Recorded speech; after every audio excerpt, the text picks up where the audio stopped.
So hi, everybody. Welcome back. Hi, thank you.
Hello again, everyone.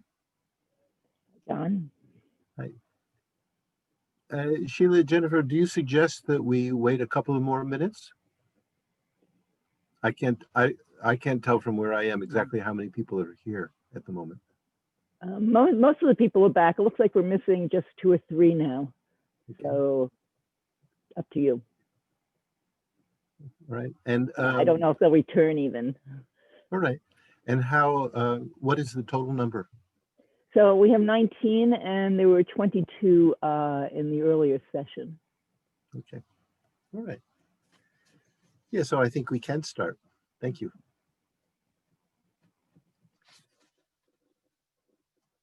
So to pick up where we left off, we were talking about the 4 opponent powers. Opponent means it's what opposes and helps us get rid of any negativity we may have collected through unskillful actions of body, speech, or mind. And the first one is, instead of rejoicing in negativities that we've done in the past, which sometimes happens, we actually regret it. We just recognize it as being incorrect. And then the second power is, having recognized that, then we use the power of reliance to get back up again, to cleanse the decks.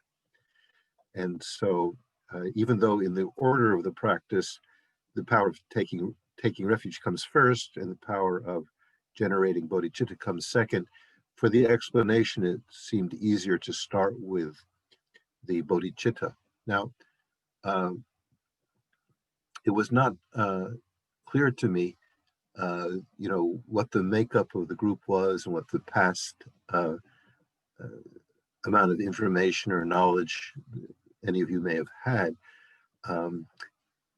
So I hadn't spent too much time trying to define terms like bodhicitta, but I think just to check to see whether we're on the same page when it comes to using a Sanskrit like that, generating bodhicitta.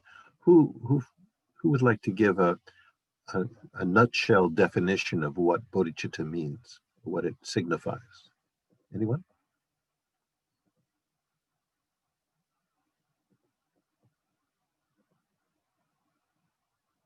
Yes, Alex.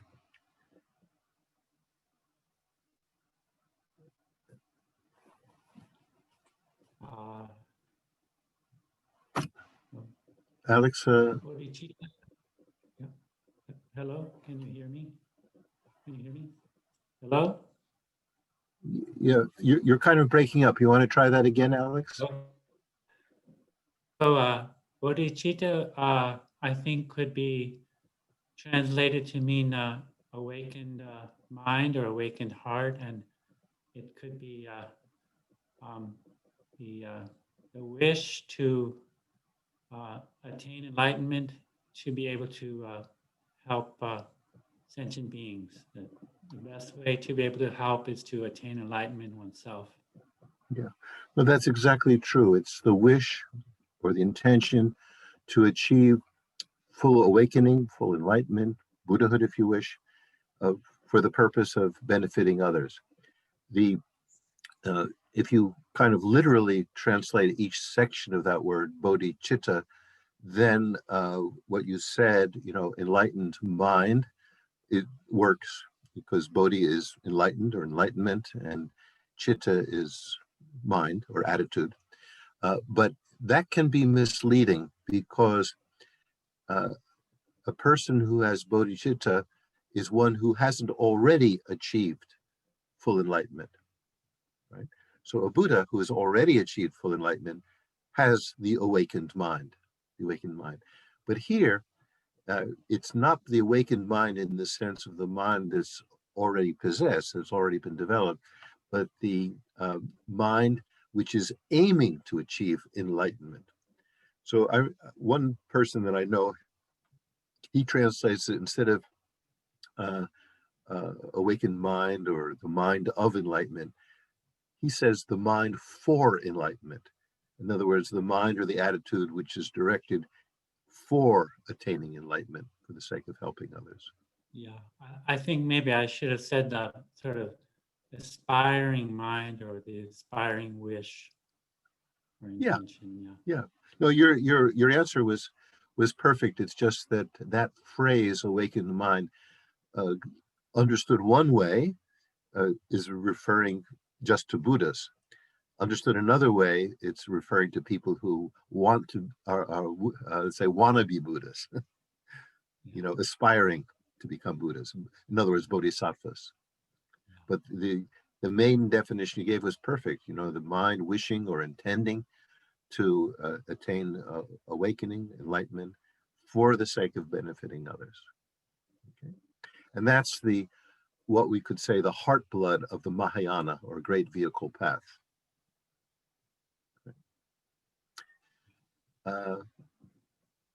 Okay, I'm going to continue, but I have a feeling, I might be wrong, that there might be some lingering question that someone has that they'd like addressed before we continue with the taking refuge aspect of the power of reliance. If there is, there's something. Oh, Alex, yourself? I was interested earlier, John, when you talked about the Tathagata, and I'm wondering if you could say that goes beyond just describing sort of a quality of the mind or the nature of the mind, but you talked about how it's not as if there's something that has to be sort of rectified, or there's not a need for sort of to influence others or to be sort of altered in some way, but there's some sort of intrinsic quality that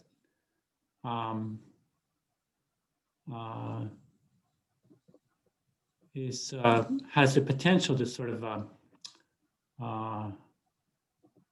has some tremendous potential. But it seems like you're saying more than just something that's inspiring, but it seems like there's maybe an aspect of how one might relate to others. Like you might have sort of a sense of respect that others have that same Buddha potential. Is that true? Yes, that's true. That's true. In this Mahayana path, there's the aspect of recognizing that we have this potential. It already exists in potential form, at least. It just has to be realized. Or if we use the example that I quoted before, it's the wheat, the grain of wheat, and all it has to happen is that the husk enclosing it be removed, and there's the rich kernel inside. So we're like that, we have this richness inside, but it's not in an active form because it's hemmed in, it's clouded over, it's in the cocoon, in the husk. of the defilements which are enclosing it. And so we recognize, well, we slowly come to understand or recognize that we have this potential, but it has to be activated by husking the grain, or taking the, making sure that the sunlight is, that the clouds are parting so that the sunlight has a chance to come through. But it's not as if the kernel of richness or the sunlight itself has to be newly created. It's already, its potential is already there, but it has to be, in a sense, or I could maybe use the word liberated or uncovered. And so then, having recognized it, or at least getting some inkling that we have that potential ourselves, then we look at other beings who are also the same way. The very fact that they have a mind means that they also have the same potential. So they may not be looking and acting like Buddhists at the moment. They may be looking and acting like complete jerks, but none of that jerkiness has the power to actually destroy the underlying potential. That underlying potential is still there, but it needs to be revealed. I remember once, I think it was very many years ago, in the beginning of my exposure to the Buddha Dharma, someone used the word subtractive, and I'm not sure it was even a word at that time, but I liked it because it's as if the path to enlightenment is not a path of adding anything. It's not a path of addition. It's something we don't have that we have to add, as much as it is a path of subtraction, of getting rid of what is inauthentic, husking the grain, like that. Maybe another way of saying that would be, to kind of be reflecting on the importance of allowing things to kind of unfold by themselves, rather than, manipulating or causing things to occur, but just allowing things to happen in their own time, and so forth. There definitely is a sense of that, as and Lama Yeshe used to, also say, take it easy, don't push, like that. However, that instruction, well, very helpful in some contexts, could lead some people to think, well, I just don't have to do anything. I've already got the Buddha nature, so I'll just continue doing everything I did, and in time I'll become a Buddha, right? But if we do that, we're going to be waiting a long time. There has to be some effort in that direction. But there is a sense in which having some kind of reasoned faith that we possess this potential already, and relax into that is very can be a very helpful approach. But the Dharma also provides many instructions of things that we can do to achieve the realization of that potential more quickly, more fully. Yeah, But that's a good point. It's kind of at a subtle level, very subtle level. Yeah. All of this is quite subtle. Thank you. Okay, so are we ready to continue? Is there any other pressing issue before we continue?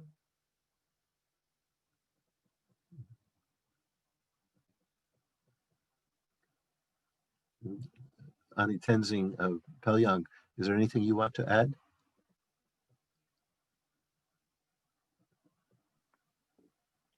No, the questions are good, and it's so wonderful to be here for the teaching. Nothing particular to add right now. Okay. Thank you. Well, it's wonderful to have you here. Thank you. Thank you. All right. So the power of reliance had these two aspects to it: regenerating the compassionate bodhicitta motivation, which is very helpful if whatever negativity we did was because we forgot or didn't apply that attitude of kindness and benefit, and either accidentally or through sloth or misdirection, created suffering that we didn't really intend, we didn't really want to come back on us.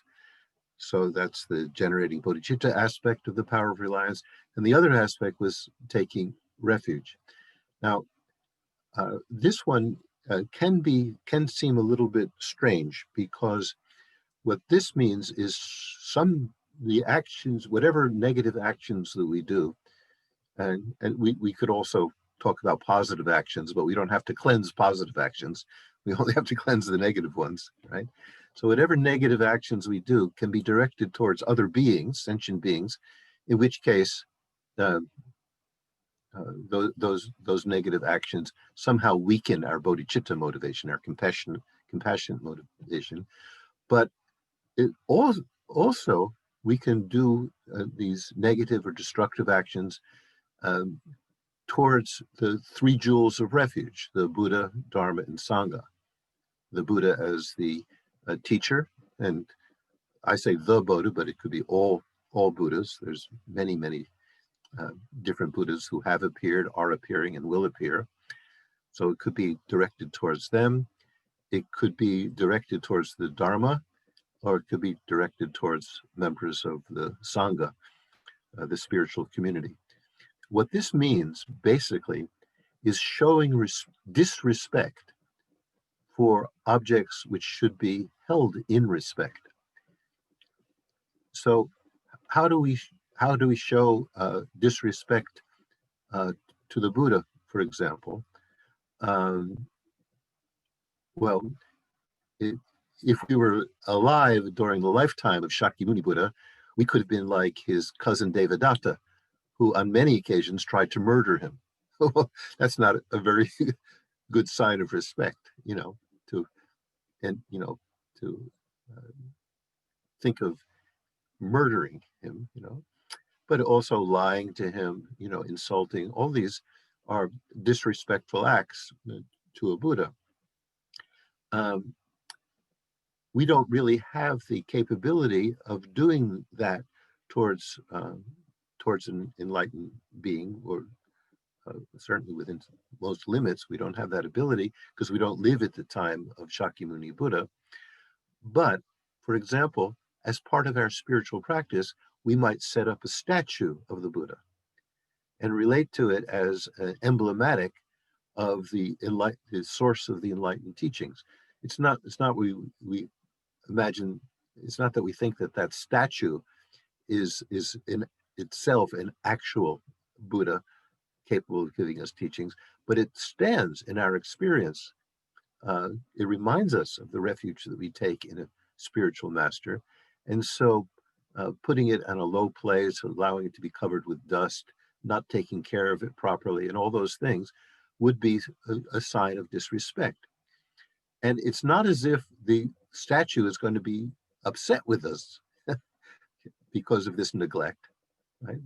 That's not going to be the case. It's our own refuge which suffers from it. Even if there were a Buddha there, like even during the time of Buddha, when Devadatta tried on many occasions to kill the Buddha, that didn't disturb the Buddha, right? What it disturbed was any sense that the Devadatta could then manifest his own Buddha nature because of the disrespect he was showing. So this one, showing disrespect or weakening our refuge, sometimes can be thought of as a little bit remote from our present experience. But I know from all of the Tibetan teachers that I've studied with, and I see this is true in other cultures as well, a lot of effort is put into making sure that the things that represent the Buddha, Dharma, and the Sangha, whether it's a statue or a text, or even the robes that might be offered to a monk or a nun, that these be treated carefully. Not out of superstition, thinking that, it's going to be upset if we don't treat it nicely, but out of a recognition that what these items represent are our actual source of refuge. It would actually gives us a safe haven from the world of suffering and dissatisfaction, and therefore are worthy to be treated correctly. It's not as if they will be upset if we treat them badly. It's that we're going to be depriving ourselves of the protection that the refuge can give us. Does that make sense? Yeah. So the other one, the generating bodhicitta, is much easier, at least from my mind, to wrap around it, because we can see how sentient beings, ourselves and our other companions, interact with each other, and that interaction can be either very pleasant and beneficial, or it can be very unpleasant and destructive. And so those actions which are unpleasant and destructive weaken our compassionate motivation to be of help to others. As far as refuge is concerned, we have to understand it largely on that symbolic level. Okay. Does that make sense? Okay. All right.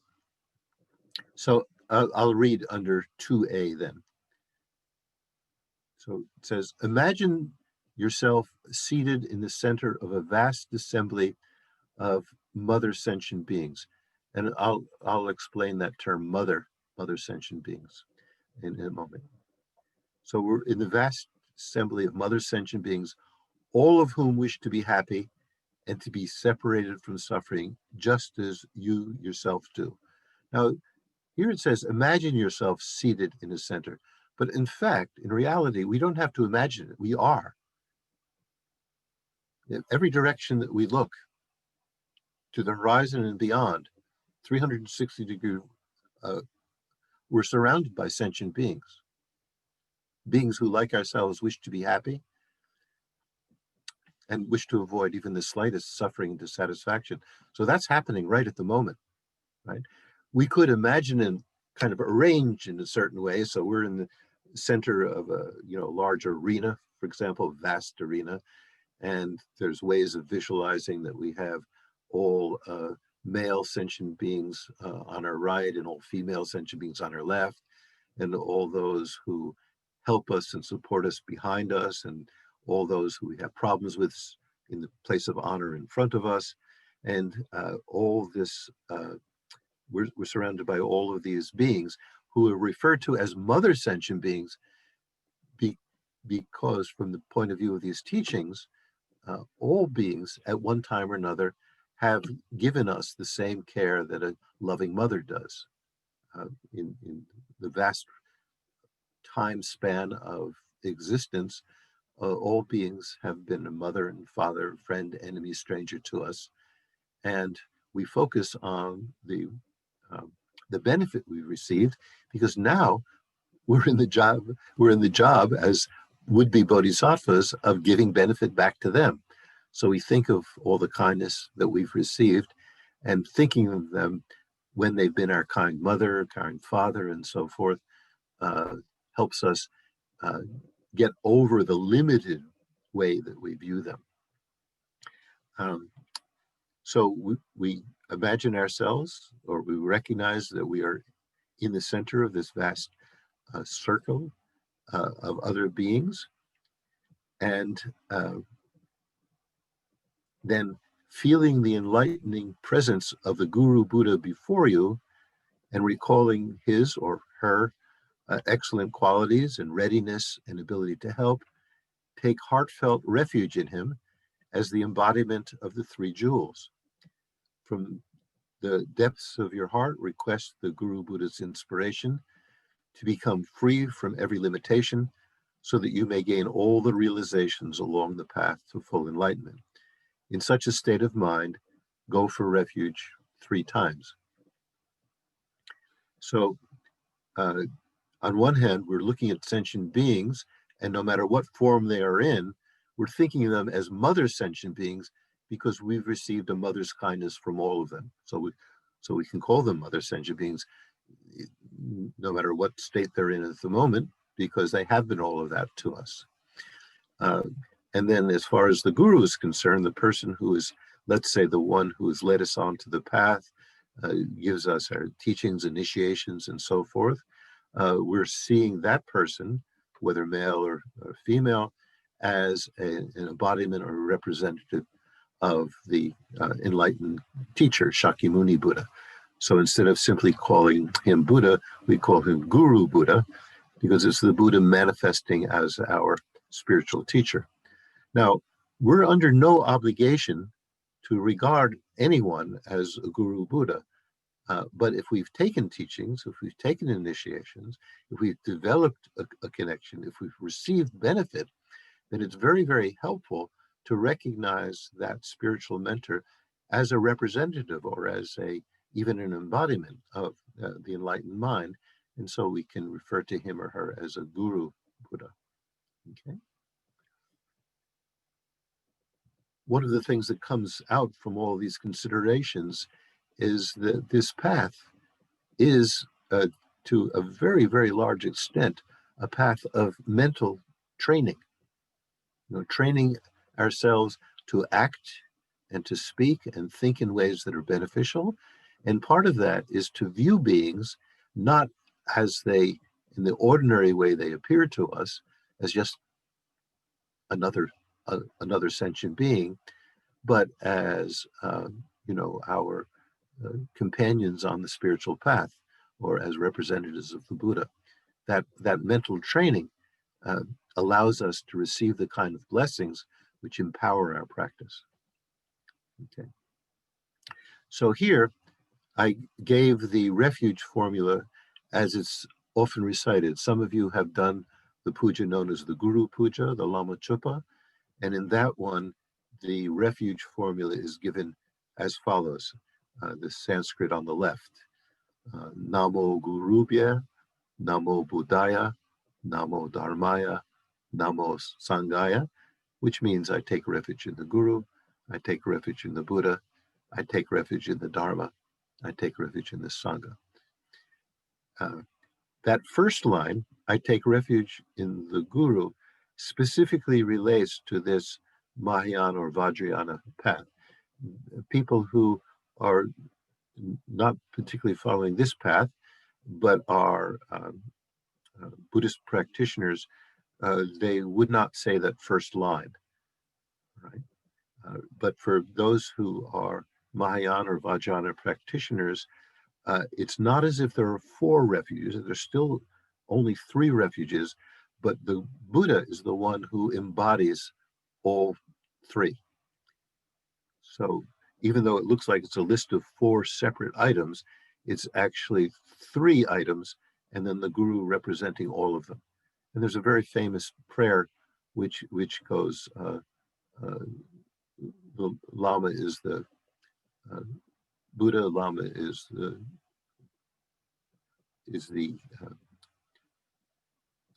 Buddha, Lama is the teachings, Lama is the spiritual community.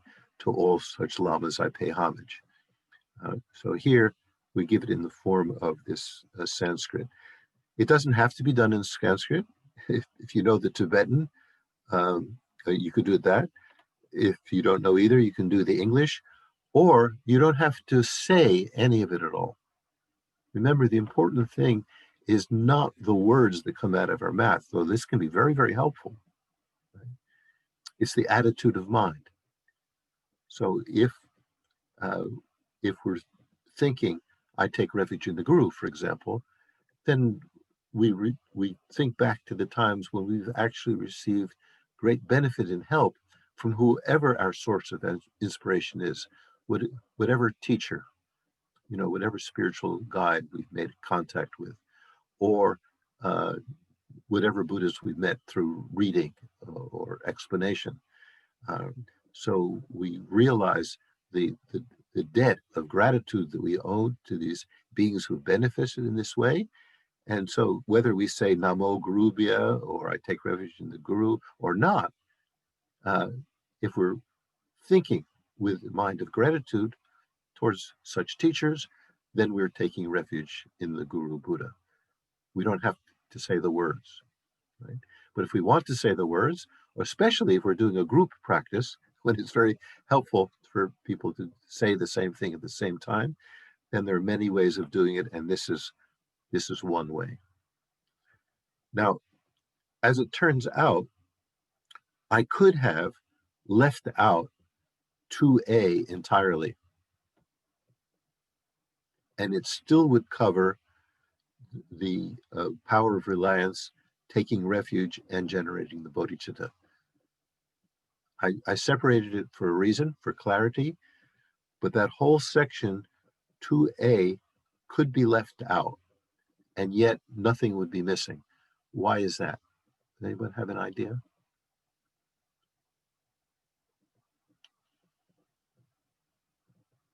I'm not sure if I see any hands on the screen in front of me.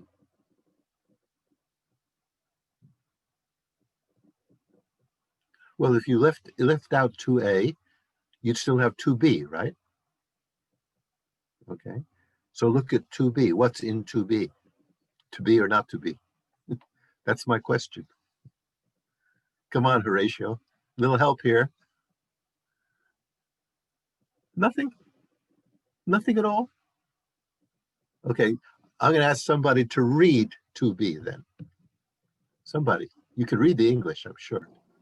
So unmute yourself, one person, and read it. Please.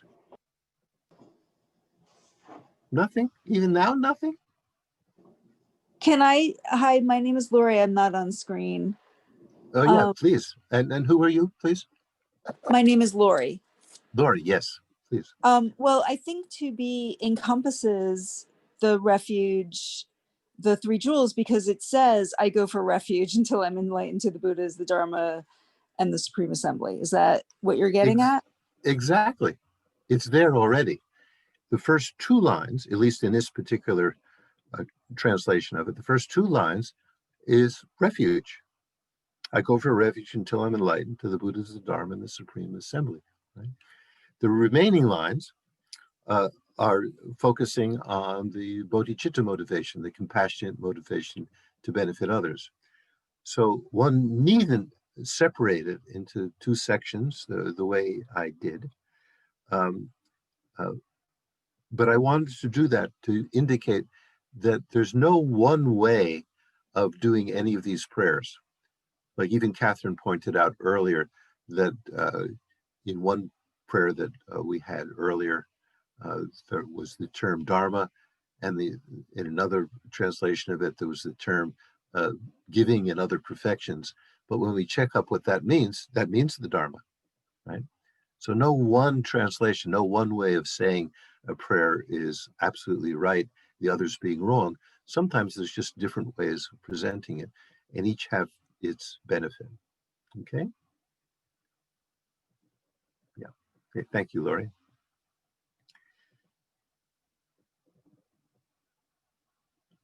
Now, so after regenerating our refuge and our compassionate wish to benefit others, then it says underneath that, finally, to enhance your bodhicitta motivation, cultivate the four immeasurables of equanimity, love, compassion, and joy. Equanimity, love, compassion, and joy. Some of you looking at that will say, wait a minute, that's not the order I learned it in. Right? Sheila, you're nodding your head.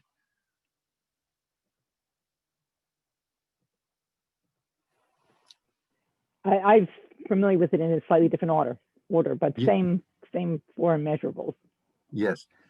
There are two very common orders in which these same four are given. And for different purposes or just different feelings on a particular day, you might want to do one or the other. If you test them out, especially as you get into understanding what each of the four mean, there may be times when you want to use one order or the other. I chose this order, but the other very, very common order is to take the first one, equanimity. May all sentient beings be free from the bias of attachment and aversion. take that one and put it last. And then we start with love.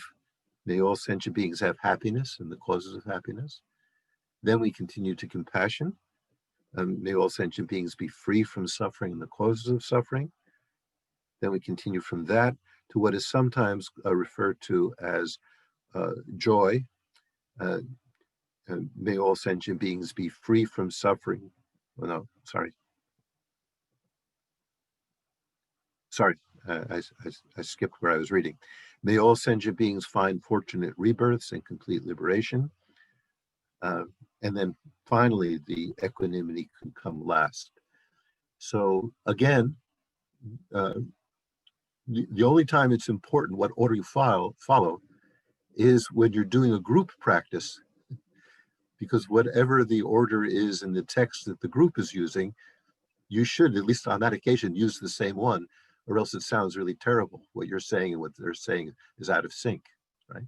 But if you're doing it in your own head, or if you're doing it by yourself, you can do it in the order that makes sense to you, that speaks to you, like that. And I know from my own personal experience, there's sometimes that I like to have equanimity in the beginning, right? It kind of evens the playing field, right? And then on that, then I can focus on loving kindness and compassion. And then the one that remains, may all sentient beings find fortunate rebirths and complete liberation. There's another translation of this one, which speaks nicely. It's may all beings have the happiness that is without suffering, the happiness that is without suffering, or the happiness that is beyond suffering. Well, that sounds like the second one. Sounds like loving kindness. Loving kindness, remember, may all beings have happiness and the causes of happiness. And now I'm saying that the one that came at the end here could be written, may all beings have the happiness that has no suffering. Well, they sound like the same thing. What it means is that the first one, loving kindness, just means wishing beings to have anything that brings about some measure of happiness and well-being and fulfillment. You know, whether it's getting a piece of chocolate cake, you know, or, you know, receiving a gift of the complete copy of the Pali Canon, whatever it is, you know, may all beings have that happiness on whatever level. But the last one, the happiness is beyond all suffering, is particularly focused on destiny, not just what's happening to us now, but what we wish for ourselves in the future. And so what we wish in the future initially is to live in a state, in a world, in a realm that is not filled with the heavy forms of suffering that we see all around us.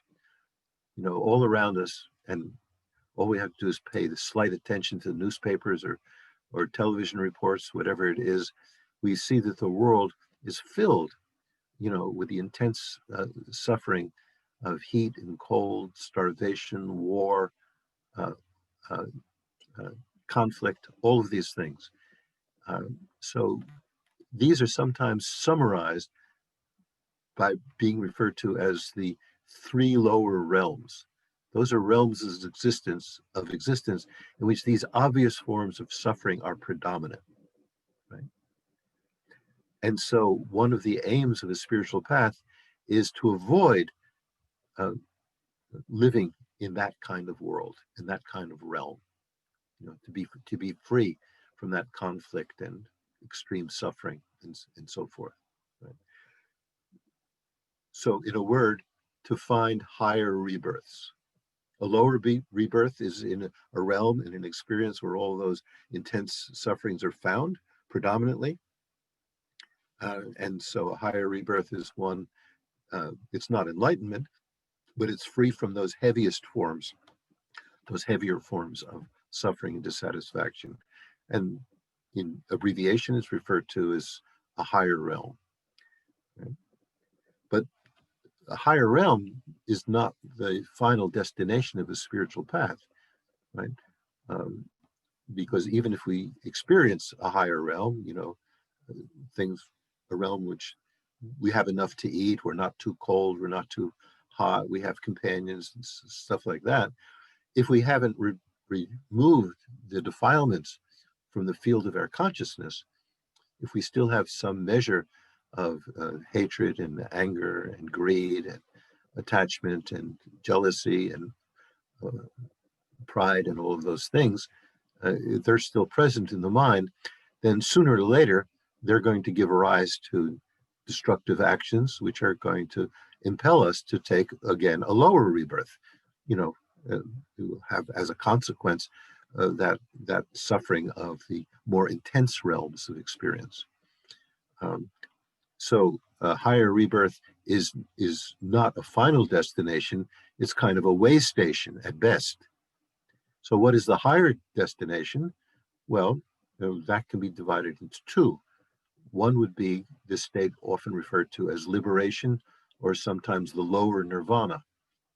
Okay, so that's the state which can be achieved if we're able to cleanse from the field of our mind all of these defilements, all of these klesha. Then we receive the unsurpassable peace of nirvana, of personal liberation.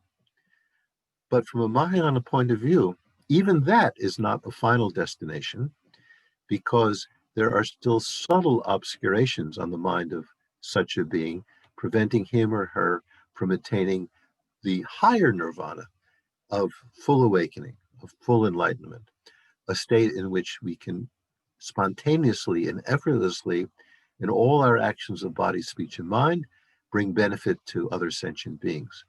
So that's the highest destination.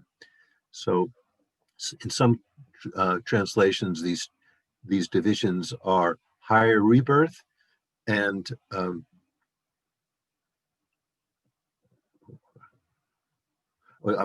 higher rebirth and definite goodness. Definite goodness.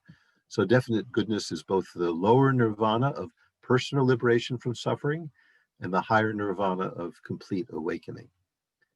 So when we reach this one, what we're generating the wish is to attain these higher destinations, higher rebirth or definite goodness. Right? So again, this is, all of these can be commented on to a great extent to clarify misunderstandings or give a further understanding of what's involved in these.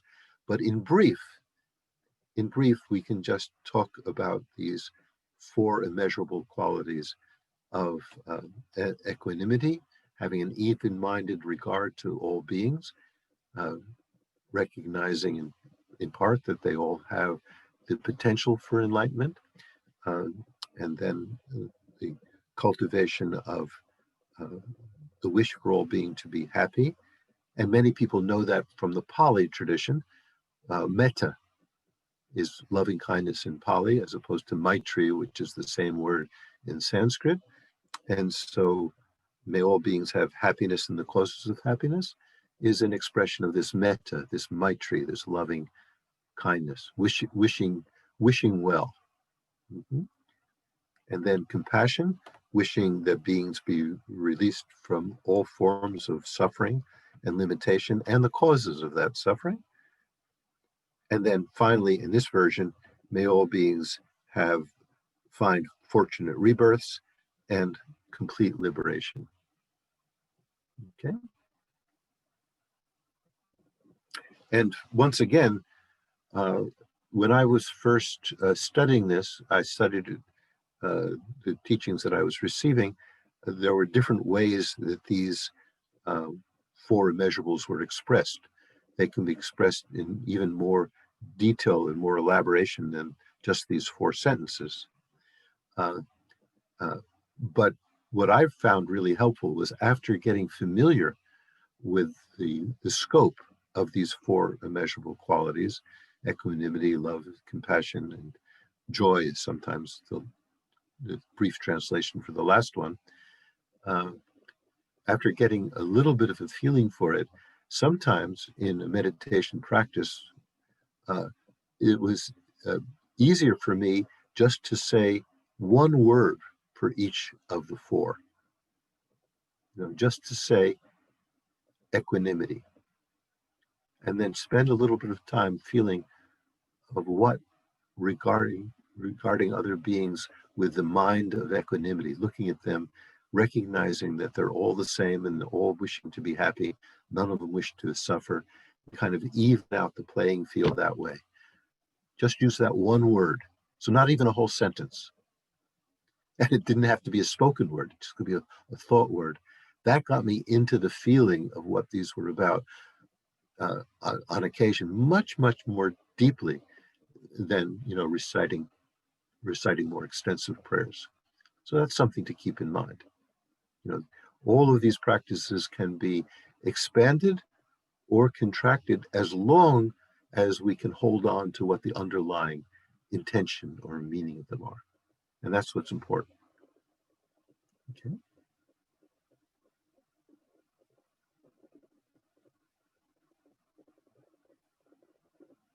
And also, when it comes to these four immeasurable qualities, there's a source, not just in Buddhist teachings, but in other places where there's very beautiful songs and poetry which embody these four immeasurables. And so if you can't relate to things done with Tibetan tunes or translations from Tibetan or Sanskrit, sometimes these songs coming from our own culture, but embodying the same thoughts, can move the mind tremendously, like that. There's one in particular. I found a version which came over very clearly on my machine, but I had such bad luck trying to reproduce things so that you guys could listen to it clearly. I'm a little bit hesitant sending it on, but there's a very beautiful rendition of a local choir here in Santa Cruz, which focuses on the two immeasurables of loving kindness and compassion. May all beings have happiness, and may all beings be free from pain. And they sing it very beautifully. And this is a much more modern one. It's not 40 or 50 years old like the one from Lama Yeshe was. So maybe I can send it on and you can hear it nicely. And that's very nice, because that's something where you can do it any time of the day. If you like the tune, it's something you can play on your iPhone or whatever it is, and get into it. You can play it or hum it to yourself, while you're walking through the woods. It's a very powerful practice, and in many cases, much more powerful than a formal sitting practice in one room. It actually becomes part of your life, part of the way you look at things. Okay. So I'm going to try to send that on, but I'm crossing my fingers because I didn't have very much luck before, as you know. But I'll try it again for this song of two of the four immeasurables, loving kindness and compassion. Okay. So all of these so far, the first two of the opponent powers, regret and reliance, put our mind in a certain state for engaging in the purification or engaging in the practices which will oppose and the negative, whatever negativity we may have created, and will give us the chance to avoid the unpleasant consequences of those harmful actions. Okay. And so these attitudes prime our mind for the actual practice of purification, or whatever we want to call the essence of this practice. Some people might want to call it something else besides purification. So now we come to the third, pardon me, the third opponent power, which is the power of the remedy. Okay, and once again, there's a more elaborate version of this and a more simplified version of this remedy. And the remedy presented here is specifically in terms of meditation, uh, focusing on the mantra that we started with, the Tayata Om Muni Muni Mahamuniya Soha mantra. Okay. So specifically in terms of that. But this, before we get into this particular version of the remedy, focusing on the mantra, it's very important to keep in mind that there are many, many, many different remedies for any of the destructive actions of body, speech, and mind that we've engaged in. And some of them may have a formula that looks very, very Buddhist, and there's others which may not even have any obvious reference to one spiritual tradition or another, but yet they still are remedies for harmful actions. Not too long ago, I had occasion to speak to a group, and I mentioned an experience that I had, or something that I witnessed in a movie theater. Oh, now it's a couple of decades ago, and I want to share it with you because some of you may have already had something that allows you to relate to this example. Do you remember, however many years ago it was, that the movie Gandhi with Ben Kingsley came out? It was the life, especially the latter part of the life of Mahatma Gandhi, right? Is that something at least some people here have seen? I see some people are raising their hand or nodding their head. Okay. Well, I found that an extraordinary movie, and especially there was one scene in it that I found particularly powerful. And I'm just going to try to recreate it and see if it's something that you relate to, or whether you saw the movie or not, maybe you can envision this scene. So at this time, towards the end of Gandhi's life, communal violence had broken out in the newly partitioned states of India and Pakistan. Right? Communal violence means the violence between the Hindu and the Muslim communities. And there was a lot of massive destruction and murder taking place. It was a horrible period of time. So when it was reported to Gandhi that this was happening, of course he worked for the liberation of India as a whole from British rule, but with that liberation, a lot of the shackles were off the people, and then this violence arose. It's a very, very sad human experience that we have in many cultures, is that once the strong power is no longer there, what fills that vacuum is often extremely destructive. Right? Even nowadays, we can see examples, even in Western cultures, very clear. So when this happened, Gandhi announced to his circle of followers that he was going to go to Calcutta, because that happened to be the place where the worst, or some of the very worst, communal violence between those two communities, Muslim and Hindu, was taking place.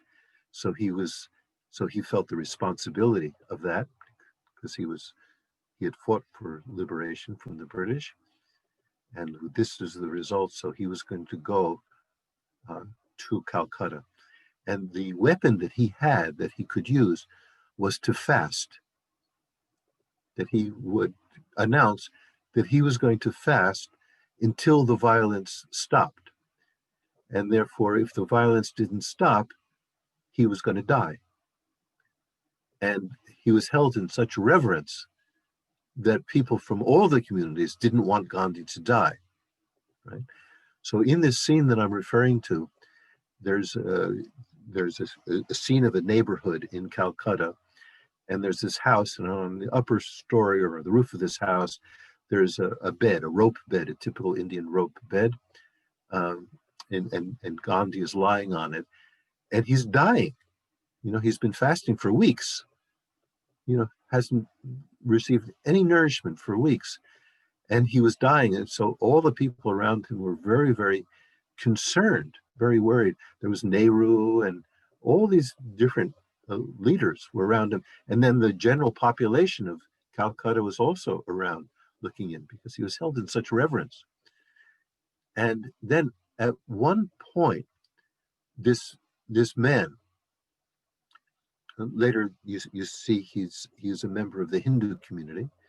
I can still see his face. It was marked with the smallpox, pox markings you get if you come down with smallpox, and that's what this man had. That's what he looked like, and he comes onto the roof of this house holding a chapati, you know, a piece of flatbread that they eat in India, and he goes right up to where Gandhi is lying on this rope bed, and he takes the chapati and he kind of throws it down on Gandhi's chest and says, "Here,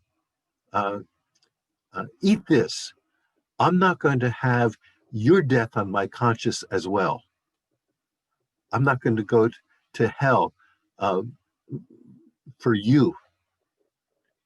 And so Gandhi asks him to explain what he means by this.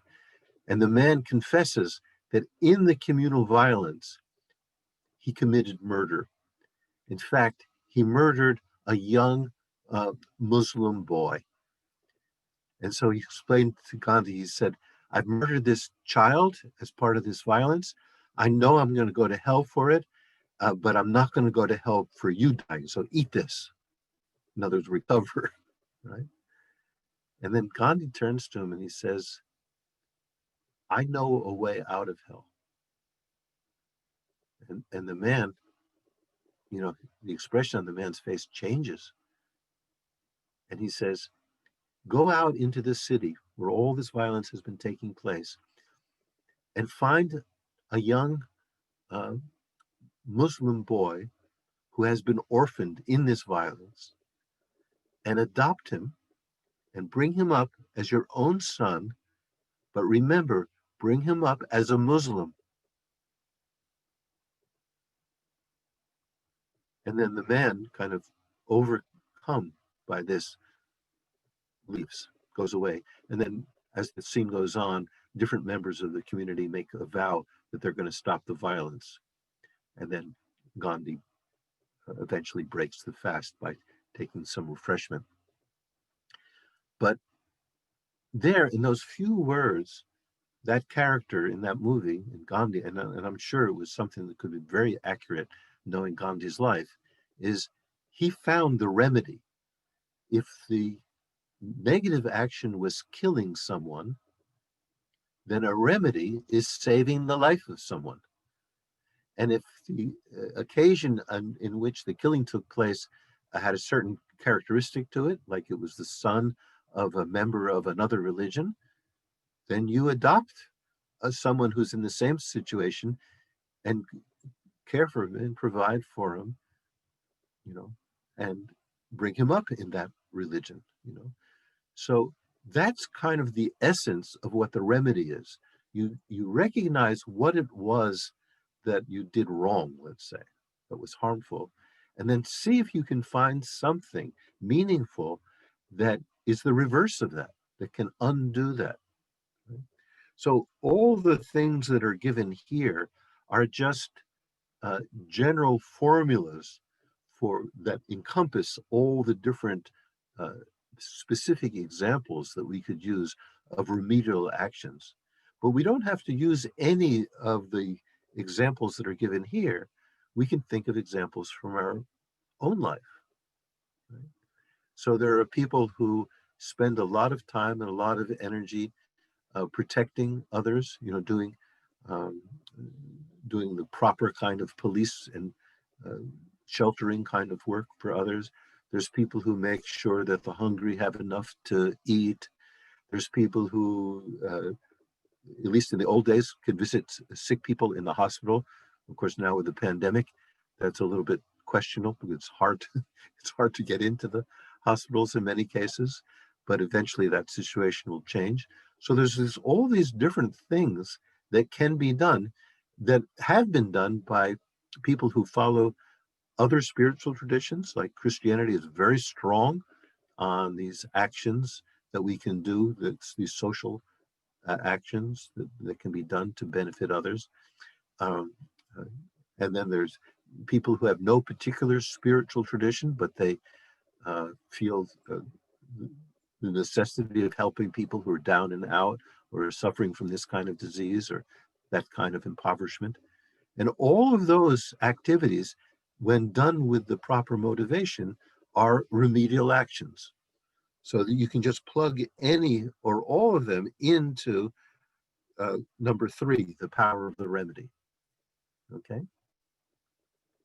So I think the important thing is that whatever we do, whether it's an action like the ones I was just describing, or whether it's using this more generic approach based on the mantra, what's important is that as we're doing these actions, we're keeping the intention and the method fully in mind. We're not just reciting some words or, mouthing certain syllables and then thinking we're doing the practice. It's doing the practices with the intention that they be a remedy for whatever negative action that we've engaged in. Okay.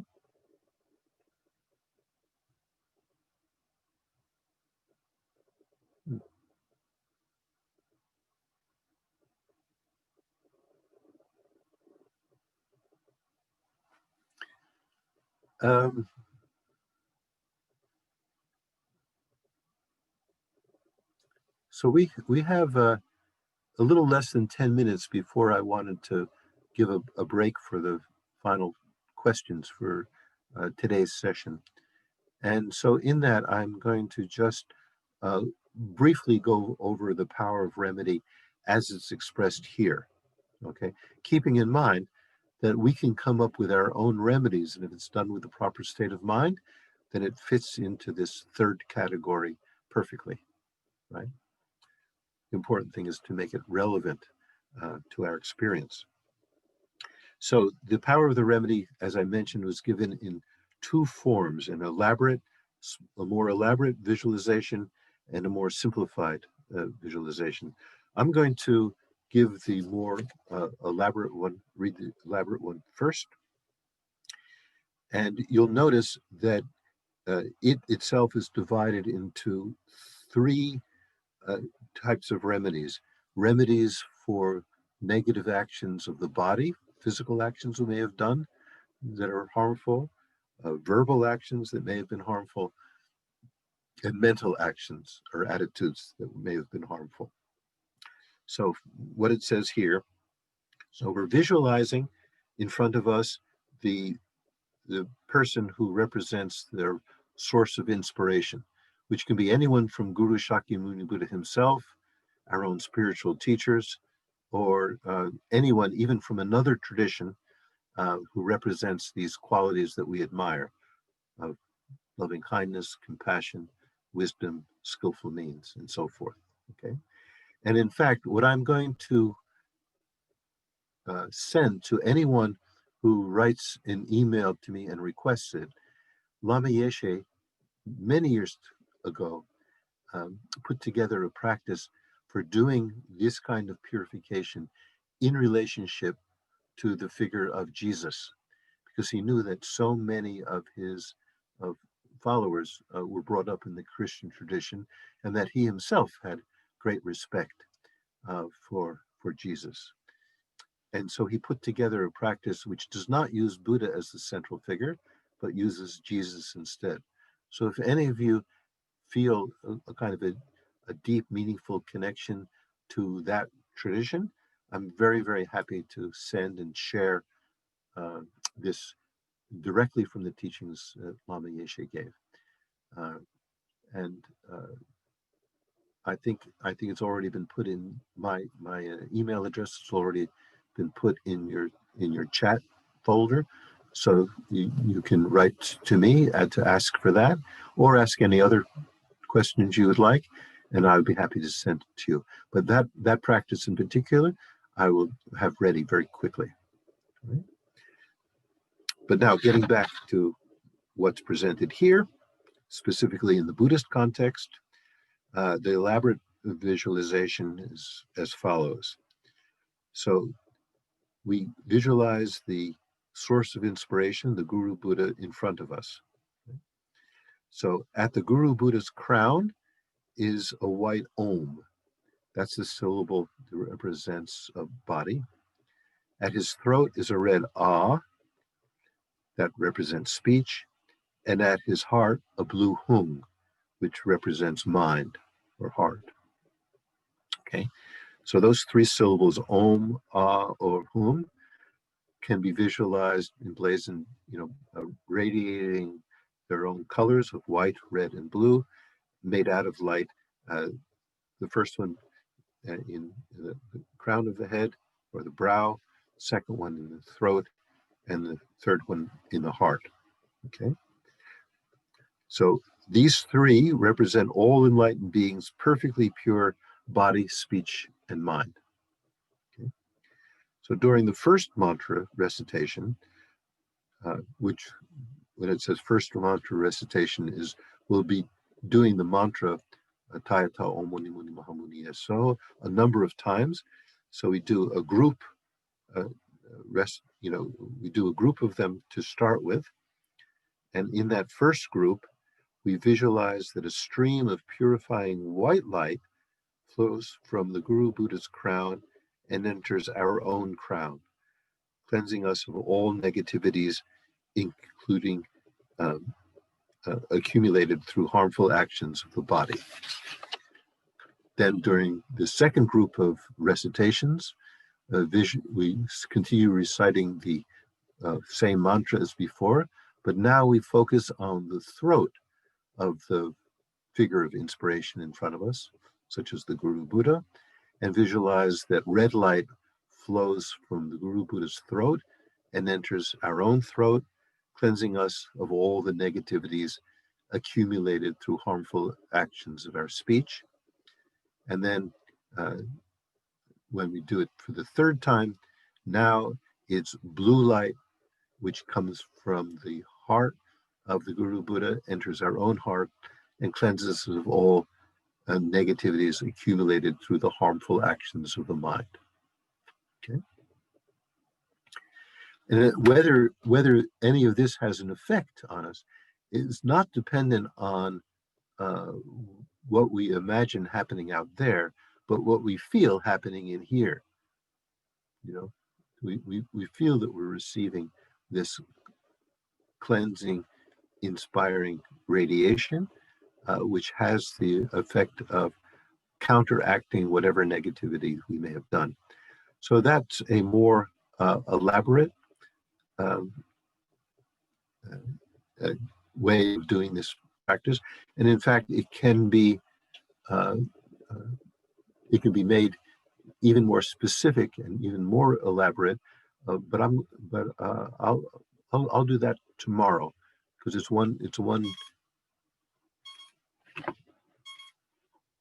addition to this practice, which can also make it feel very powerful. But I don't want to add that level of explanation at this point. But I'll talk about that tomorrow. Okay. So now I just want to go on to 3B, which is basically a abbreviated version of what was just explained. This is the simplified power of the remedy. 3B. It says, so now again we're doing 3 successive mantra recitations.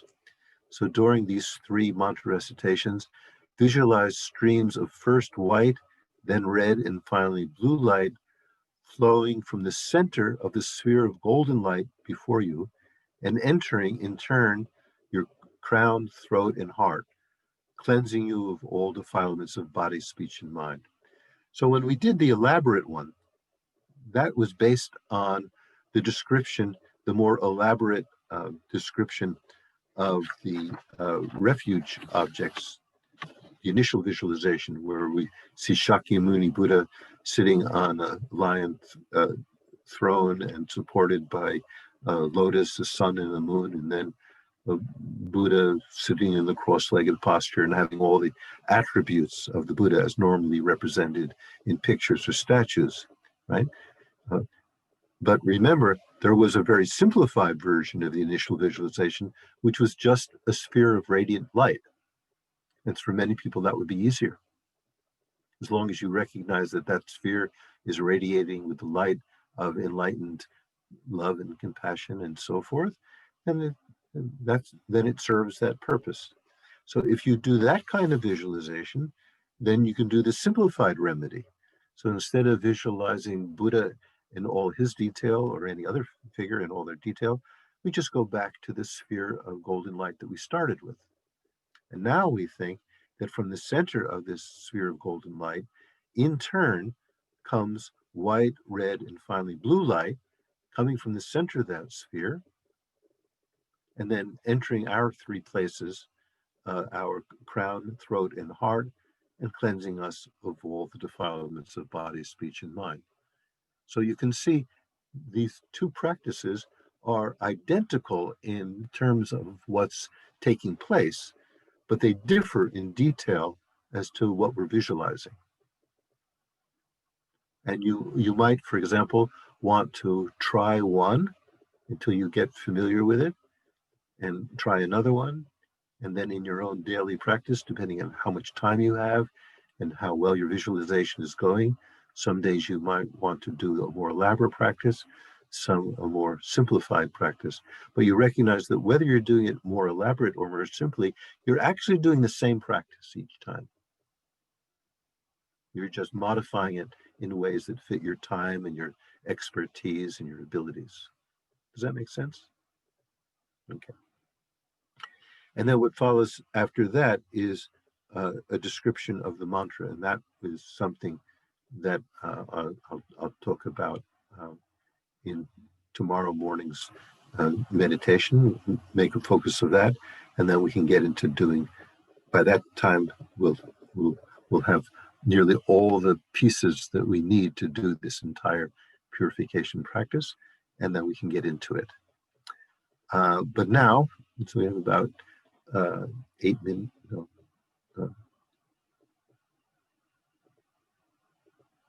Yeah, we have about 18 minutes before this session is over. So if you have some questions now or things you'd like to bring up, if I can help with that, I'd be very happy to.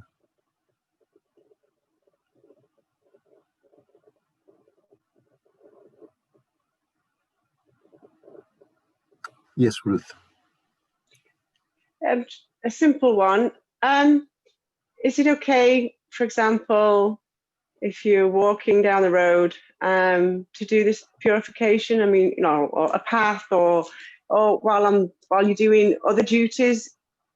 I mean, is it okay to? Yeah. Yeah. As much as you can integrate any of the Dharma teachings you ever receive, whether it's just this kind of Mickey Mouse one that I'm giving this weekend, or more elaborate teachings from more qualified teachers.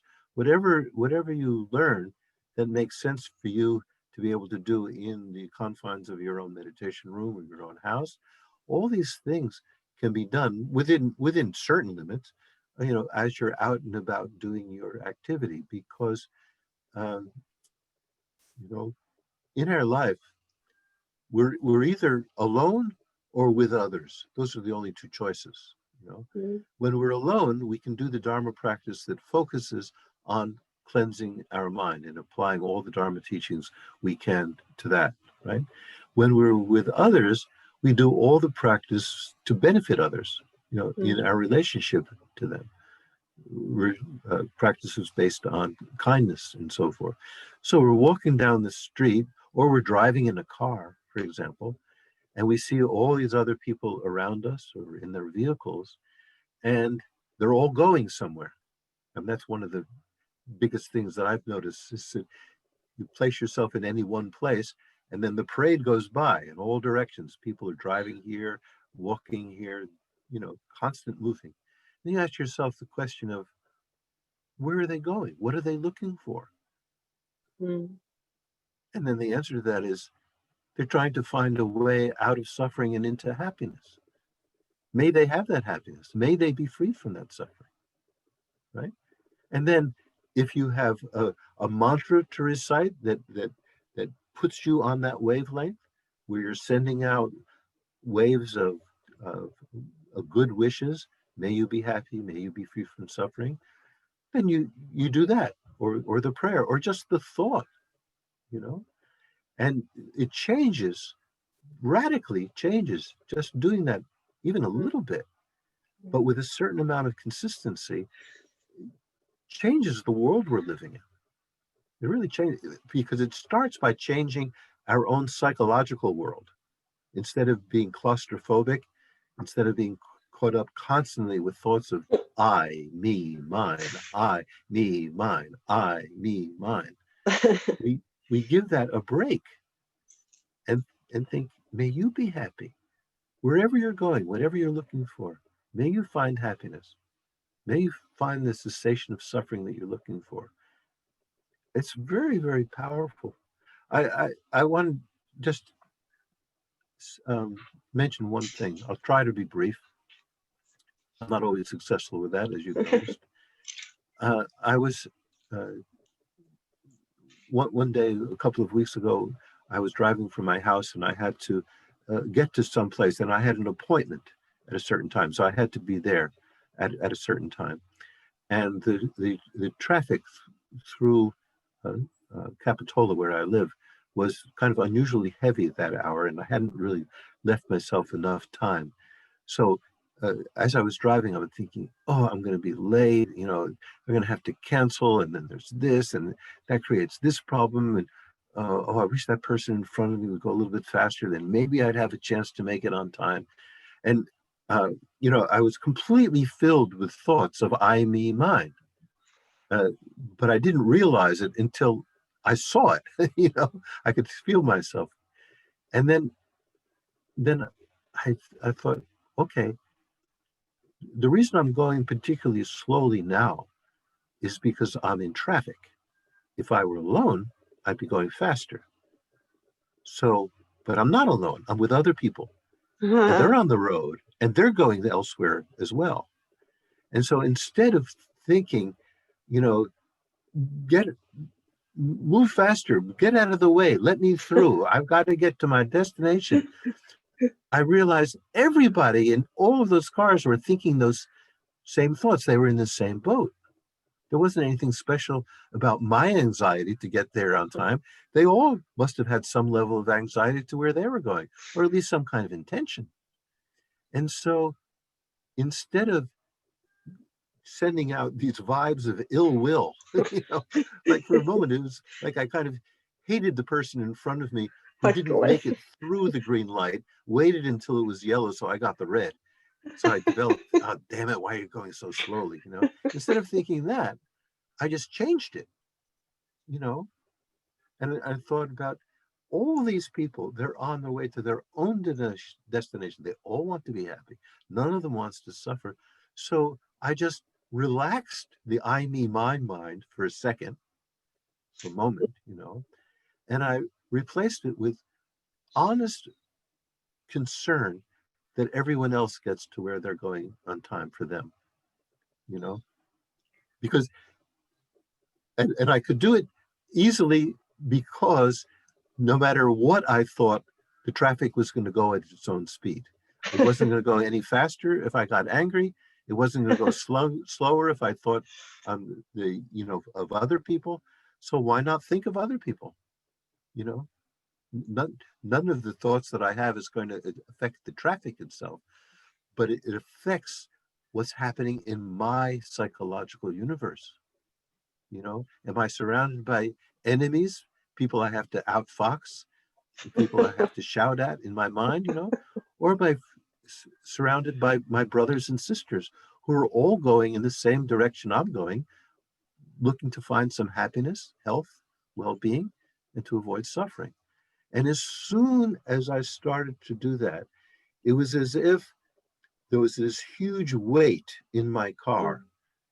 And that weight was actually in my chest. I could feel it was like weighing down the whole car. And as soon as I started doing that, that weight evaporated. And then I could relax. And then, you know, then I got to the place in time. But even if I had been a little bit late, well, then I could explain to the doctor, well, you know, traffic was heavy and I didn't leave myself enough time, but I'm here now. You know, if you want me to come back another time, I will. But if you're free, you can take me now. And it was like, it was before it was a pressure cooker. Yeah. And just with that change of attitude, all of that pressure evaporated. So it was as if in those few instances, I moved from a lower realm of existence, you know, one of the three lower realms, you know, conflict and arguing and overheated and anxiety, to one of the upper realms, in which things are peaceful and quiet and things are going quite nicely, you know. And yet nothing in the outer world changed an iota, but everything in the inner world changed. And it was a different experience. And the thing is, there's no limit to what we can do with that, as long as we're mindful, as long as we recognize that we have these ways of looking at things provided by the various dharmas that exist in the world that can exchange the negative, destructive ways of viewing reality with ones that are much more based on really shared human values, like that. And it's just a matter of remembering. Now, in my experience, the person that I met and was closest to, who obviously lived his entire life doing these kind of transformative practices, was Khepje Lama Zopa Rinpoche. Not only from what he taught, because in his teachings he would talk about, you know, you're walking through your house and you're opening up a door, think, you know, you're opening the door to the upper realms for all beings. Then when you shut it behind you, you think, now I'm shutting the door to the lower rebirths for all beings, you know. So, but it wasn't only in what he taught, in the example, it was the example of the way he lived his life. He was constantly transforming every experience that he had in terms of bodhicitta, in terms of, you know, wishing beings well, wishing that they overcome their suffering, wishing that they understand things in a way that allows them to confront reality directly, rather than living in their own self-created version of reality, which is inevitably mistaken. And one only has to spend some time with Khepje Zopa Rinpoche, any hour of the day or night, and that's what he's doing constantly, you know. And it's an incredible inspiration. So even a small fraction of that, changes the view. And then, of course, there's other examples, but Khepje Zopa Rinpoche, as some other lamas have said about him, no one practices like Lama Zopa. You know, his practices are so spot on, so direct, so unrelenting. No one practices like him. But there are, of course, many other beings who have extraordinary levels of realization. And when you think of as holy as the Dalai Lama, you know, he's constantly giving out to other people that vibe of kindness and affection and warmth, viewing people, you know, as if they're just friends, not viewing them through the filter of their nationality or their religion, but just as another being, you know, maybe a friend they just haven't met yet. And those examples are very powerful. because there's nothing stopping us from looking at things that way. And the benefit is enormous. Okay. Is there anything Wonderful. else? Is there anything else anyone wanted to bring up? Or maybe there's whole sections of this, which some of you were thinking, now if I were leading this Zoom session, I wouldn't have said what John just said, because he's skipping over some really important things. I would have said it this way. Yeah, if you have any improvements, I'm certainly up for it. Share it. I'd love. Or questions. Catherine, do you have another question? Catherine, you still have to unmute yourself. Yeah, There you go. that maybe for now, maybe not. But you were talking very movingly about Lama Yeshe and singing this thing. And I was thinking about something that might be worth sharing about my experience with him, but it may be very short, but whether it's placed. Yeah, please.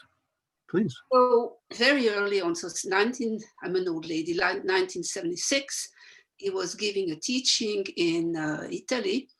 And I come from a family which is quite Protestant rigid style. So I don't like rigid rules. And so I come to this teaching and they start to say that after so many days, it was a retreat for like a week or 2 weeks. After so many days, then there won't be food after lunch because we need to do the little bit practice of the monk style of not eating after lunch. So I decided this is not for me. I'm not going to go to a new religion who put these kind of silly rules. So I have to go. But I was in Italy, I live in Switzerland, so it's not exactly it's a big decision to decide to say, okay, now I'm going home. So I have to at least tell him that I'm leaving and why. But he gave me the appointment after 2 days. So it's another 2 days of not eating. So then finally he gave me this appointment, like say 4 o'clock in the afternoon. So I go to his quarters and he's sitting on the bed and like class cross, and then there's a very nice table with chocolate and cookies and tea, and he say, make yourself comfortable, please help yourself. And I said, what is there? I'm going to be here to complain about fasting. And here he's offering me a 4 o'clock tea with chocolate and cookies. So I told him the story. He said, it's just in your mind, my dear. You can eat or you cannot eat. It's just in your mind. Just do what you think is right. And it was so funny, that after so fighting that I'm not going to accept this rule. And then almost like he knew in advance to just make a fool of myself with this very, very nice tea time. It was really lovely. Yeah, nice. Thank you, dear.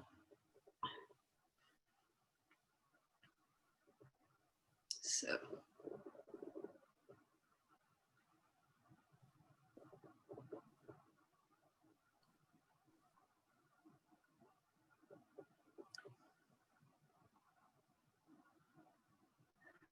I'll tell you what, since we have a couple of minutes and there doesn't seem to be any other questions or suggestions at the moment, why don't we just practice the mantra together, more or less following the style of the way that Lama Yeshe used to recite it. I'm not going to give an explanation of the mantra. I'll leave that for tomorrow, but just to get the rhythm down a little bit. So, Tayanta Om Mune Mune Mamunaya Soha Tayanta Om Mune Mune Mamunaya Soha Tayanta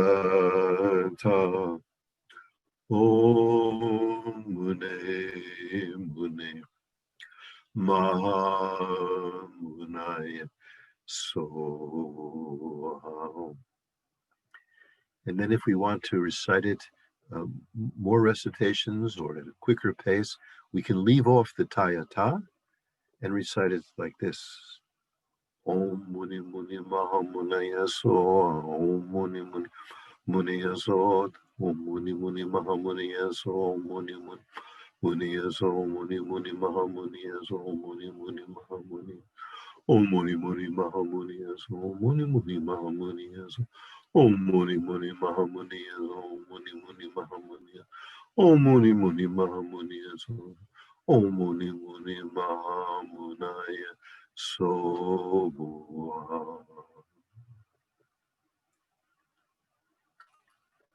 So those are examples of two ways that the mantra can be recited.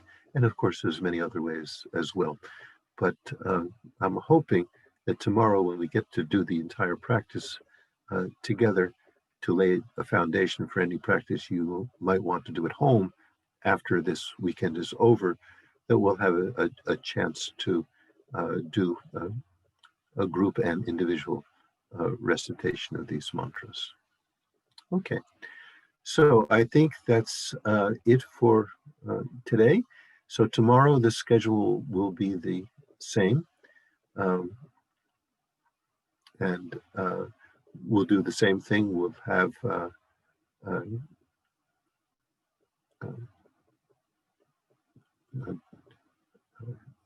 an hour break between the morning and the, well, what for me is the morning and afternoon session. It might not be morning and afternoon where you are. And once again, if you have any questions that occur to you later, or something that you like if you're particularly interested in this practice using Jesus as the source of inspiration, I'd be very happy to send it to you. So, but for now, I'll say goodbye. Have a lovely post-Christmas weekend, and I look forward to seeing you tomorrow. Thanks so much. Thank you, John. This was really wonderful today. Looking forward to tomorrow. Thank you so much, Sheila. Bye-bye. Bye-bye. Thank you.